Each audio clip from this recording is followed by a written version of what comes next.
are beginning a program today, and it's a pilot program which will certainly grow into something larger and larger, and that is a community contact tracing program. We've done contact tracing all along. That a contact is a person who's been exposed to someone that we document to have the COVID infection. When we find someone who has a COVID infection, those people are immediately isolated. But we also work with them to figure out who their contacts were. Luckily, because you have been doing such a great job of cooperating and staying indoors, and staying isolated, it used to be there were 10 contacts, at least, for every patient that we would find. Now, it looks like there are probably only 2 or 3 or 4 contacts, not surprisingly, because most people have been staying away from others. And that's good news. But the purpose of this program is to bring on people. We're going to start with 10 people. We may bring on up to 50 or even more as the program grows and as we see the needs for it. As we do more testing, we will find more and more people who have COVID-19.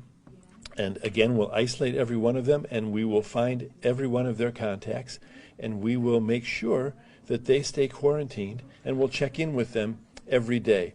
In other words, what this program means is that we're going to do a more complete job, and we're going to do a more meticulous job of making it less and less possible for others in the county to run into someone with COVID-19 infection.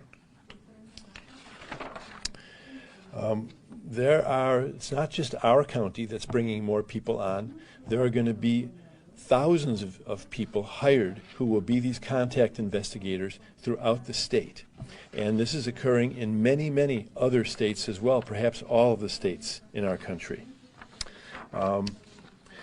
We will be giving intensive training to these people, training not only for identifying and finding contacts, but also in terms of how to be sensitive about doing it.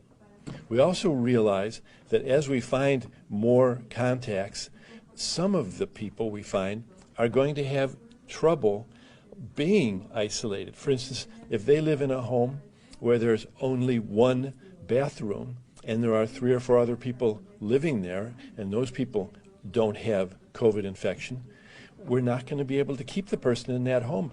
Every person who we're isolating, for instance, needs to have their own bathroom.